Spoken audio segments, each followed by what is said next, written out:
everybody, today we are back for another Bburago review, and this time it is one that you guys requested in the comments of my last post of my collection, and it is of course the Aston Martin AMR23. It is the only Aston Martin Bburago has released so far, and it is the only one in any scale really. They only made a 143 Aston Martin Formula 1 car.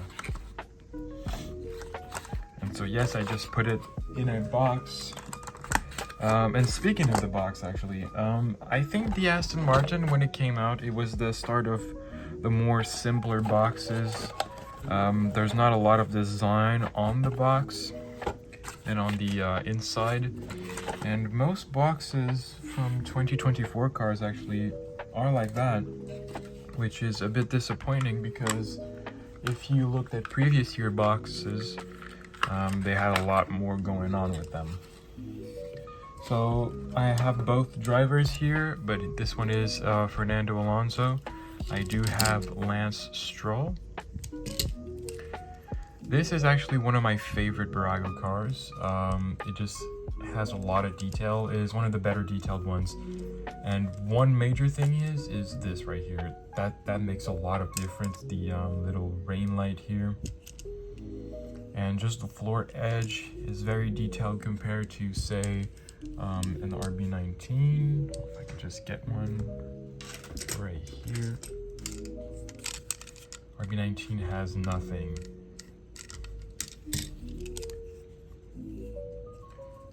And yep, the wing has carbon fiber detailing on it, as opposed to, again, the RB19, which is just the dark blue plastic.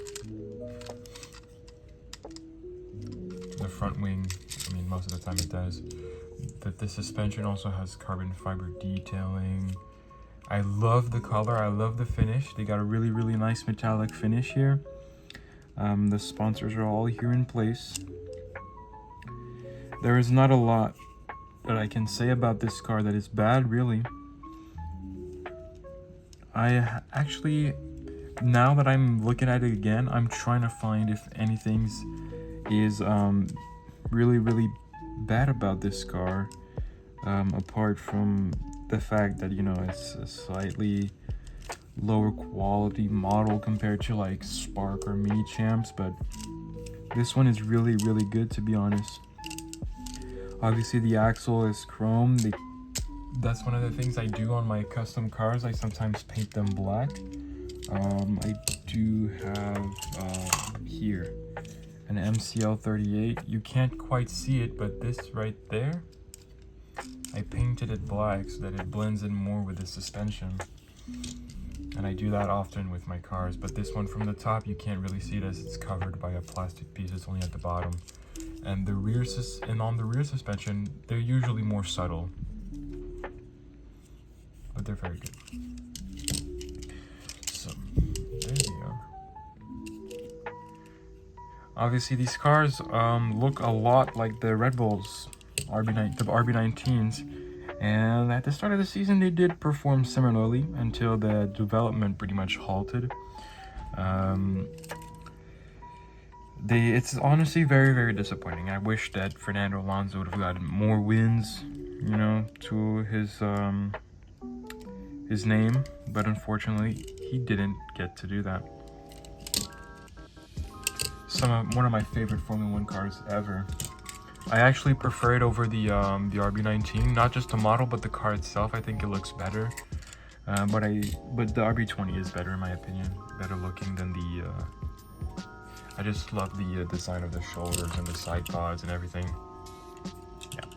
So that's the AMR23. Now I do wish they would put out the AMR24 soon, because I do want to get that. Since it's the only Aston Martin year we have so far, the AMR23. I also would have liked if they made the AMR22, but they didn't. Nothing we can do about that now. So yeah. I have on Lance Stroll cars, I have the soft tires, and on Fernando's, the mediums.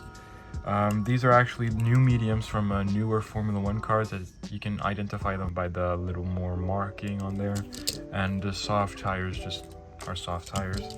It does look pretty good on the hards. Let me show you right here. I think the hard is the one that looks best, and then the medium, because of those little green and it looks slightly yellow from a distance. So these would be the best looking one, but the hard is the best looking in my opinion. So yeah, thanks for watching. I hope you enjoyed this video. I should have made it earlier, but I didn't because I already had them. But yeah, let me know what you think in the comments. Like the video, and I'll see you next time. Bye bye.